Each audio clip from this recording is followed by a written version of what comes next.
क्या आजादी सिर्फ तीन थके हुए रंग का नाम है जिन्हें ढोता है एक चक्र। ये कौन सी आजादी मिली, वो अहले वफा तो अभी भी बाकी है, और क्या क्या वगैरह वगैरह। हमारे मेहनत कश कहाँ हैं, किस कहाँ हैं, जिंदा हैं। ये सब बातें 12 वर्ष पहले तक आजादी वाले दिन विमर्श में आ जाए, लेकिन बीते एक दशक से इस देश का राजनीतिक मिजाज जिस तरह बदला है दोस्तों, उसमें अब ये बात आती है कि ऑपरेशन सिंदूर में हमने क्या किया, एआई के क्षेत्र में या सेमीकंडक्टर में हम क्या करने जा रहे हैं। अब मजलूमों की बात करना, बेसिक्स की बात करना, शायद उस समाजवादी मानसिकता से यह देश अब आगे निकल पाया है। इस पर छाती पीटनी है, मुहर्रम करना है, या इस पर गौरवान्वित होना है, ये मैं आप लोगों पर छोड़ता हूं। लेकिन संदर्भ यही रहेगा कि आजादी के 78 वर्ष, मैं इसमें हमेशा गड़बड़ा जाता हूं कि ये 79वां है, तो टोटल वर्ष 78 हुए या 79 हुए, इसलिए मैं 78 79 कह देता हूँ। भाई देखिए, गणित कमजोर है तो मान लेना चाहिए। और साथ में बैठा लिया है मैंने इतिहास के एक विद्वान रुपेश पाठक जी को। आप जानते हैं बीएचयू से इन्होंने स्नातकोत्तर की उपाधि ली है।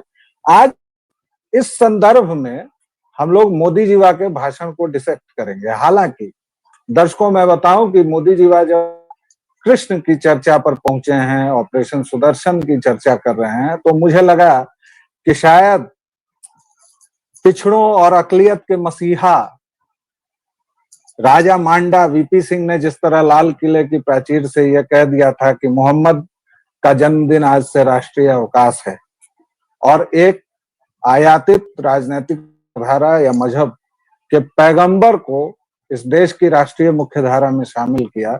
आज तक यहाँ शिव, शंकर और राम के जन्मोत्सव पर या प्राकट्य दिवस पर राष्ट्रीय छुट्टी नहीं है। तो मुझे लगा कि कहीं मोदी जीवा मास्टर स्ट्रोक न चल रहे हैं, लेकिन हाय, दिल टूटना था और फिर टूट गया। और उसके बाद तो, या उसके पहले ही उन्होंने तब और मजा दे दिया जब वो ज्योतिबा फुले को लाल किले की प्राचीर से बोल रहे हैं, जिसकी एक किताब है गुलामगिरी, पढ़नी चाहिए आप लोगों को।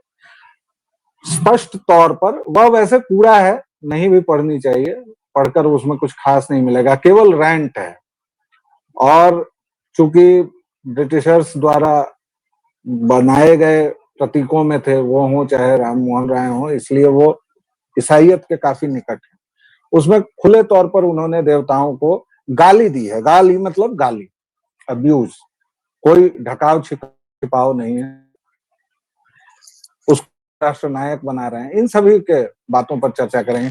मोदी जी का भाषण आपको कैसा, भूपेश जी कुछ कहना चाहेंगे मोदी जी के भाषण पर? मुझे ऐसा लगा कि अभी तक मोदी जी का जो पूरा के पूरा कार्यकाल रहा है, निकलंबा टेन्योर, उसमें सबसे टफ टाइम था ये। क्योंकि खासकर जिस तरह की पृष्ठभूमि थी, लाल किला के प्राचीर के पीछे की जो पृष्ठभूमि है, आप उसको देखिए कि भारत का लगभग 18 से 20% व्यापार के ऊपर 50% टैरिफ की तलवार लटक रही है। जाहिर सी बात है कि देश में जिस तरह के हाल हैं, अगर ऐसा होता है तो बहुत सी नौकरियां जाएंगी देश में। दूसरा ये है कि एक बड़ा पार्टनर तो है ही, एक स्ट्रेटेजिक पार्टनर के तौर पे भी अमेरिका की एक भूमिका है, अगर व्यापार से अलग भी देखा जाए, क्योंकि हमको चाइना के जस्ट बगल में है। तो ऐसी स्थिति में भारत का जो भी पूरा जियो पॉलिटिकल एक तरह से जो भी संदर्भ है, वो एक तरह से अलाइंड होना, वो उसके अलाइनमेंट में प्रॉब्लम आ गई है। तीसरे एक बहुत बड़ा संकट ये है कि ऑपरेशन सिंदूर के बाद जिस तरह से एक न्यूसेंस फैला है, खासकर विपक्ष और यूएस मीडिया और खासकर पाकिस्तान का जो आउटसोर्स होता है देश में, बहुत से ऐसे पाकिस्तानी हैं जिनको सुना देखा जाता है, उसको लेके भी बहुत सा भ्रम है। तो मोदी, और फिर जाहिर सी बात है कि मोदी जी जहां खड़े हैं उसको लेके आज उन्होंने पूरी कोशिश की कि खासकर जो एसएमएमई है, स्मॉल मीडियम जो इंडस्ट्री है, उसको मैसेज देने का। और इसके अलावा उन्होंने आत्मनिर्भर भारत की बात की, तमाम बातें की। जहां तक बात आप ये जो कह रहे थे, हालांकि उन्होंने आरएसएस की भी बात की और उन्होंने कहा कि लंबा समय बीता है। तो उसके बाद जो है मोदी जी के साथ एक, मुझे ऐसा लगता है कि ये एक ऐसा समय है जब देश में खासकर अपने देश की जनता को, जिनके मन में बहुत से भ्रम हैं इस समय, उसमें लेमैन से लेके इंडस्ट्री चलाने वाले लोग और खासकर वो यूथ जो आजकल सूचनाओं के केंद्र में है, जिसके ऊपर सूचनाओं की बॉम्बिंग हो रही है, तो उसको बहुत से अंदेशे हैं, क्योंकि जाहिर सी बात है एक देश के व्यापार के लिहाज से हम कम से कम 25%, 10% से 15% बढ़ा था, अब 50% की बात हो रही है। तो ये जिसका आज भी मतलब उस पर क्या रिएक्शन आता है, रूस में जो अलास्का में मीटिंग है, इन सब चीजों को देखते मुझे लग रहा है कि मोदी जी आज जब बात कर रहे थे, देश को एड्रेस कर रहे थे, तो ये सारी चीजें उनके दिमाग में चल रही थी।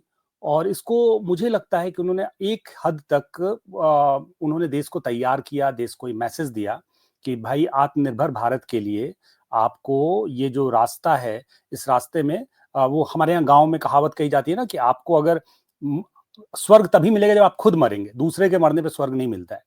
तो स्थिति ये है कि भाई आपको भी इसमें अब कहीं ना कहीं सेक्रीफाइसेज करना होगा, और साथ में देश में जो उन्होंने बहुत क्लियर मैसेज दिया कि जो वोकल फॉर लोकल को लेके कि आपको जो अब जाहिर सी बात है भारत में ऐसे ढेर सारे प्रोडक्ट हैं। जी जी नहीं, आप अचानक मत रुका कीजिए, दर्शक भाई आते हैं हमको कि आप ऐसे उंगली दिखाते हैं और जी स्टूडेंट की तरह रुक जाते हैं, ऐसा मत किया कीजिए नहीं, आप।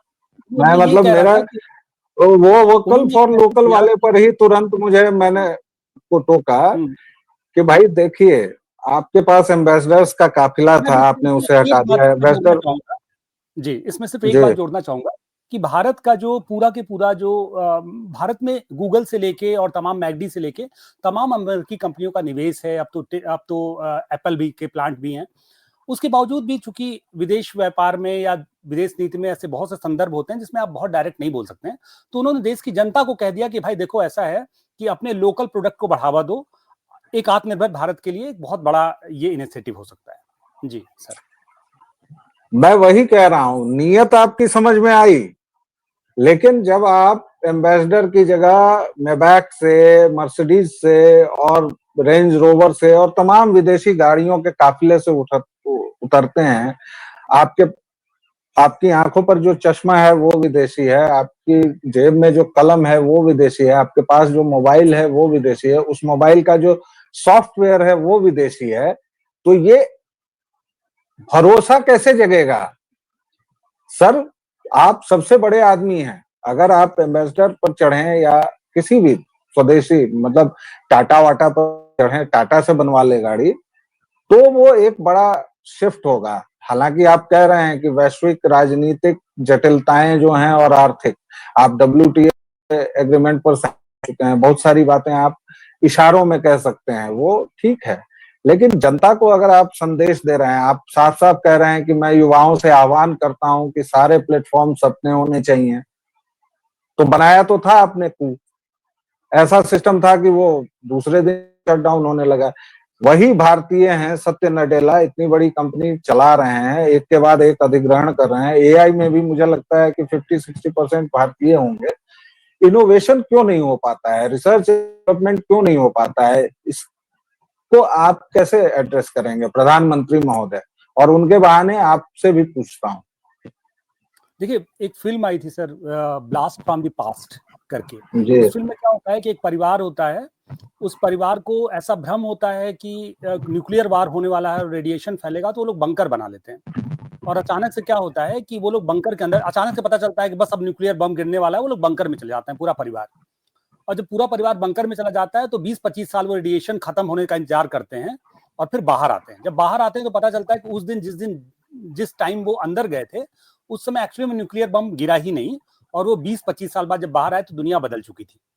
एक्चुअली में पिछले 15-20 दिन में भारत के लिए दुनिया बदल गई है, पिछले 1-1.5-2 महीनों में। तो मैं इसको इसलिए कह रहा हूं कि देखिए, चीजें बहुत बदल गई हैं। चीजें सामान्य तौर पे हो सकता है, क्योंकि आप सोचिए, चाइना भारत के पक्ष में खड़ा के बयान दे रहा है। चाइनीज किसने सोचा होगा, मतलब इतना प्रेम कि आंखों में पानी आ जाए।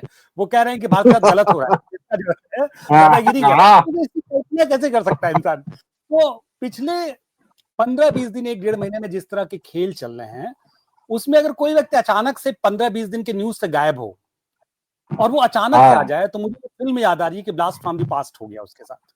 वो नहीं, वो तो सचमुच समझ नहीं पाएगा कि जो मोदी मतलब मित्र थे, my dear friend, Modi boss, और क्या क्या व्हाइट हाउस में डिनर से लेके, और वो ट्रंप अचानक से ऐसे रुख परिवर्तन कर लेंगे और सब कुछ, वो आप सही कह रहे हैं। बात फिर वही है ना कि अब इस पर मीम शुरू हो जाएंगे। एक तो देखिए हमारा राष्ट्रीय चैनल जो है, प्रधानमंत्री के संबोधन को भी हमने मीमबाजी में बदल दिया है, जबकि प्रधानमंत्री अगर खड़े होकर ये आह्वान कर रहे हैं, हालांकि वैसे युवा कर रहे होंगे अपनी जगह, वे युवा आज खुश होंगे अपने प्रधानमंत्री के संबोधन से, जिनको नई तकनीक बनानी है, नए सॉफ्टवेयर डेवलपमेंट करने हैं, प्रोग्रामिंग करनी है, जो भी उसकी भाषा हो, मैं नहीं जानता, जिनको भी नया मार्क जुगरबर्ग बनना हो और अगर उनमें वो आग है, तो वो उनको पीएम के संबोधन से बहुत उम्मीद बंधी होगी। लेकिन बात फिर से वही है कि मेन स्ट्रीम में क्या आएगा। मेन स्ट्रीम में एक तरफ मोदी जी के इसको हाईलाइट किया जाएगा, यहाँ लिखा जाएगा और कहा जाएगा मेड इन इंडिया ही, और बैक में चार तरह की जो वो आवाजें आती हैं, अभी रुक तुझे बताता हूँ, और एक पता नहीं दो तीन जो जबरन हंसी के जो ग्राफिक्स कहें उनको, जो डाले जाते हैं। लेकिन कुल मिलाकर प्रधानमंत्री का संबोधन मुझे तो गुरु ऐसा लगा कि एक संजीदा, मतलब विकसित भारत खोजने वाले राष्ट्रवादियों को बहुत मजा आया होगा, विकसित लेकिन हिंदुत्व वाला भारत खोजने वाले राष्ट्रवादियों को बहुत निराशा हुई होगी। तो मेरे जैसे लोगों को निराशा हुई है, इसलिए हुई है क्योंकि आप सब कुछ नहीं कर सकते और आप इतने गहरे गले में। लेकिन फिर मुझे याद आता है भाई, कश्मीर जैसे को अगर आप हल कर सकते तो फिर ये कोई ऐसी बात नहीं है कि आप लाल किले की प्राचीर से अगर खड़े होके कहें कि कृष्णाष्टमी और रामनवमी दोनों हमारे राष्ट्रीय अवकाश के दिन होंगे, इसमें कोई खास बुरी बात भी नहीं है। आपको हो सकता है कि थोड़ा सा दक्षिण भारत से मिले, तो उनसे पूछ लीजिए कि भैया तुम किनको पूजते हो, तुम्हारा द्रविड़वाद तो ये 100 साल की देन है, एमजीआर की मूर्ति लगा दें, स्वामी की लगा दें, किसकी मूर्ति लगा दें। दक्षिण के साथ ये बहुत बड़ा संकट हो गया, सभ्यता का संकट हो गया है बंधु दर्शकों श्रोताओं। ये आप समझिए कि उनको उनके हिंदू कास्ट से काट दिया गया, सनातन से, और एक जबरदस्ती का द्रविड़वाद। इसके हीरो कौन है? क्रिश्चियंस हैं, स्टालिन है, करुणानिधि है। तो ये लोग कौन है तो पूजा जाएगा? जिस दक्षिण में जगह जगह रामेश्वरम है, जिस जगह दक्षिण में जगह जगह कौन से देवी देवता नहीं है, मैं मतलब राम कृष्ण क्या कहूं। और यही इन लोगों ने हमेशा कि भाई राम जी उत्तर के देवता हैं। अरे कहे उत्तर के देवता हैं भाई, और दक्षिण के और पूरब और पश्चिम के? ये हिंदुत्व के देवता हैं, सनातन के देवता हैं। तो लेकिन विकसित भारत के चाहने वाले जरूर ही प्रधानमंत्री के संबोधन से बहुत प्रसन्न हुए होंगे। अब आप अपना उसमें जितने भी मिनट, मुझे लगता है 1-1.25 घंटा तो बोले ही होंगे, इससे कम वो तो बोलते नहीं है। सार रूप में आपको क्या लगता है रुपेश? मुझे लग रहा है कि प्रधानमंत्री ने जिस तरह के अभी के हालात हैं उसमें एक पूरी कोशिश की कि वो सभी को संतुष्ट कर सके। उन्होंने ये भी कहा कि जीएसटी को रिव्यू करेंगे और ये दीपावली एक बहुत बड़ी तोहफा मिलेगा पूरे देश को। मुझे लगता है कि प्रधानमंत्री के भाषण का राष्ट्रवादी या वामपंथी क्या स्वागत करेंगे ये तो पता नहीं है, लेकिन मंडे को शेयर मार्केट इस पर रिएक्ट करेगा और एक अच्छी तेजी मुझे लग रहा है कि दिख सकती है इस प्रधानमंत्री के भाषण के बाद, क्योंकि 3-4 बातें उन्होंने कही। एक तो जीएसटी को लेकर उन्होंने बात कही, उन्होंने ये भी कही कि मतलब एमएसएमई को लेकर बात की, उन्होंने साथ में रिन्यूएबल एनर्जी को लेकर बात की, सेमी कंडक्टर को लेकर बात की। तो इस सारी बात मुझे ऐसा लग रहा था कि इसके पीछे, इसके पृष्ठभूमि में कहीं ना कहीं भारत अमेरिका या जो खासकर जो व्यापारिक जो जिस तरह के चैलेंजेस हैं उसको लेके है। और बाकी जहां तक बात है, देश में चुनाव होते रहते हैं तो जाहिर सी बात है कि उन सारी चीजों को लेके भी, और मोदी जी की जो खासकर जो पॉलिटिकल पोजीशनिंग है इस समय, उस पोजीशनिंग को देखते हुए मोदी जी के लिए आज के डेट में उस तरह का उग्र जो हिंदू प्रभुत्व की जो अवधारणा है उसको लागू कर पाना मुझे लगता है कि थोड़ा मुश्किल है। क्योंकि जिस तरह के हालात हैं और जिस तरह की स्थिति भी है कि अगला चुनाव, मोदी जी की लोकप्रियता में भी उस तरह से तमाम जो इंडेक्स आ रहे हैं और तमाम तरह की रिपोर्ट्स आ रही है, उसमें उस तरह का फैसिनेशन नहीं है। जब मोदी बोलते थे तो देश ठहर जाता था। इस बात को बहुत ईमानदारी के साथ शायद हम एक्सेप्ट कर सकते हैं, या हो सकता है आप असहमत हो। लेकिन मोदी जी के साथ अब मोदी जी से ज्यादा ये कहा जाता है, यूपी में तमाम लोग कहते हैं कि योगी जी की लोकप्रियता ज्यादा है देश में, उनको ज्यादा ध्यान से सुना जाता है। तो मुझे लगता है कि खासकर मोदी जी के पास जो एक लंबी यात्रा था और समय के साथ अ, तीसरे कार्यकाल में मोदी जी के प्रति उस तरह का फैसिनेशन नहीं है। बाकी चीजें तो उन्हें बहुत कुछ साध के चलना है, और खास तरह की जिस तरह की राजनीतिक परिस्थिति है, विपक्ष जिस तरह से हमलावर है, और जाहिर सी बात है विपक्ष के पास एक उर्वर भूमि भी है हमलावर होने के लिए।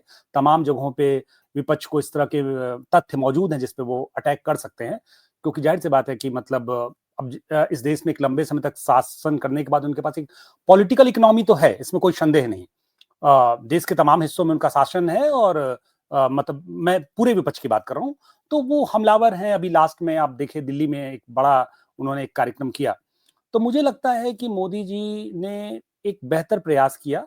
उन्होंने जिस हद तक वो चीजों को एड्रेस कर सकते थे, आपका शायद म्यूट है, एक तो एक लास्ट बात उसमें, ये मोदी जी को तो देख लिया जाएगा, राहुल बाबा नहीं आए, शायद उन्होंने बहिष्कार कर दिया, मतलब मुझे नहीं पता, मतलब दिखे नहीं, क्या सीन है, मतलब ये मैंने लोग भी क्या टीवी स्क्रीन पे समारोहों का मैंने भी टीवी स्क्रीन पे बहिष्कार राहुल कर गांधी देंगे? को खोजने की कोशिश की। जी, मैंने भी टीवी स्क्रीन पे राहुल गांधी को खोजने की कोशिश की। मुझे लगा कि ठीक है, थोड़ा बेमन से ही बैठे मिलेंगे, थोड़ा ऊँघते हुए बेमन से और अंदर ही अंदर, लेकिन वो नहीं दिखा। शायद मुझे लगता है कि ये अपने आप में दुर्भाग्य है, और यही भाजपा की ताकत की वजह भी है। विपक्ष को बेसिक अगर वो एक जो फॉर्मेलिटी या औपचारिकता है, अगर वो भी करना नहीं है, तो फिर जाहिर सी बात है वो भाजपा को या मोदी जी को ही फायदा पहुंचा रहे हैं। जी। नहीं, देखिए आपने जो ये बात कही ना, मुझे आपकी बात में से दर्शकों, देखिए अब तीन बहुत मजेदार बातें इन्होंने कही रुपेश जी ने। एक तो ये उग्र हिंदुत्व, पता नहीं ये क्या होता है, मैं आज तक नहीं समझ पाया। हिंदुत्व उग्र क्या होता है, निम्न क्या होता है, तरल क्या होता है, ठोस क्या होता है? हिंदुत्व हिंदुत्व होता है। लेकिन अब है, ये लोग विद्वान अकादमिक लोग हैं, तो अकादमिक लोगों से मैं बहस नहीं करता हूँ, क्योंकि मैं तो ये जिस इनकी जो लैंग्वेज है ना, इनकी जो भाषा है, नहीं, अकादमिक लोगों की भाषा ही अलग होती है, तो शायद आप लोग उसके बिना बात ही, अब जैसे निरुक्त वाली बात मैंने कही ना, तो वैदिक संस्कृत ही अलग है, तो अकादमिक भाषा अलग होती है, पत्रकारीय भाषा अलग। मैं उस भाषा में आपको कहता हूँ कि उग्र हिंदू तरल हिंदू तो क्या होता है, लेकिन होता होगा, उसको अकादमिक तरीके से समझाते होंगे।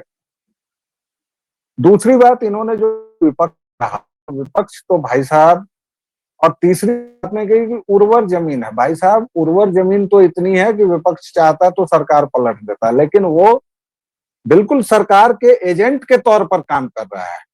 इससे बढ़िया विपक्ष किसी भी सत्ताधारी पार्टी को नहीं मिल सकता है, गठबंधन को नहीं मिल सकता है, प्रधानमंत्री को नहीं मिल सकता है, कि सत्ता पक्ष की गलतियों को का फायदा उठाने के बजाय ऐसी उर्वर जमीन सत्ता पक्ष के लिए तैयार कर देना कि मतलब कुत्तों के मामले में से ज्यादा समर्थन आ जाए। और राहुल गांधी, तुम देख लो कि तुम्हारे समर्थन में कुछ नहीं हुआ है। आज देखो, 7 दिन से पूरा सोशल मीडिया कुत्ता में है भाई, इधर उधर कुत्ता। और राहुल गांधी कहीं नहीं है, केवल अपने पेड हैंडलर्स या जो भी उनके जो टटपुंजिया पत्रकार वत्रकार हैं, ये आप लोगों के साख का संकट है। राहुल गांधी, किसी ईसीआई वीसीआई के पास जाने की जरूरत नहीं है। एक बार थोड़ा सुरक्षा कवच हटाइए और सचमुच मछलियां हटा के एक सामान्य जन की बात सुनिए। आपसे घृणा करते हैं भारतीय भाई, और आज आपने जो कर्म किया है, अगर आप सचमुच स्वतंत्रता दिवस समारोह में नहीं गए किसी भी येन केन प्रकारेण, तो आपने साबित कर दिया कि आप एंटोनियो के बेटे हैं। आप जो इस धरती में पैदा हुए, आप तक भारतीय नहीं हो पाए, आपकी माँ क्या भारतीय होगी साहब? शर्मनाक है ये। और इसीलिए मैं मोदी की कितनी भी आलोचना करना चाहूं, रुपेश जी, आप मैं कई बातों पर बहुत बैठ के गरियाना चाहता हूं, इस टाइप मोदी जी को, भाजपा को, है मुद्दे हैं, इन अंधों को नहीं दिखाई देते हैं, लेकिन ये लोग उसके तुरंत समानांतर ऐसे ऐसे ये लोग कुकर्म करते हैं ना। अब जैसे ये राहुल विंची ने जो आज किया है, मतलब कोई भी राष्ट्रवादी देखेगा भाई यार ओवैसी भी वहां पहुंच जाएगा तो वो भी बैठेगा। जिन्ना भी जब तक पाकिस्तान नहीं लिया था तब तक बैठता था। क्या बात कर देते हो यार, क्या बहाना है। और तुम नेता प्रतिपक्ष हो, ये सब नहीं चलेगा। इस बार तो ताज पहना है भाई, पिछली बार तो ताज नहीं पहना था, तो एक बार इन्होंने हल्ला किया कि हमको 5वीं रो में पहना दिया। मोदी जी हमको नमस्ते नहीं करते हैं। अबे तुम्हारे बाप के उम्र के हैं, तुम नमस्ते करोगे बे इटालियन पेट कहीं का। खैर, मैं हारमोनियम लेके इधर उधर निकल गया था। रुपेश जी मेरे इस मेरे इस बौछार के परिचित हैं, लेकिन इस तरह से सार्वजनिक जीवन में गुस्सा भी नहीं होना चाहिए। लेकिन ठीक है, इन लोगों के कर्म हैं ऐसे कि कभी कभार गुस्सा निकलना भी चाहिए। रुपेश जी बहुत बहुत धन्यवाद, आपने हमें समय दिया। आज हमने मोदी जी के भाषण को डिसेक्ट किया, आपको मैंने कम बोलने दिया, क्षमा, लेकिन आपका बहुत बहुत धन्यवाद। दर्शकों श्रोताओं, आप व्यालोकवाणी को प्लीज लाइक शेयर और सब्सक्राइब कीजिए, क्योंकि उससे मेरी ये जो बातें हैं वो और जगहों तक पहुंच सकेंगी, अगर आपको अच्छी लगती है मेरी बातें तो। चलिए फिर, जय सिया राम।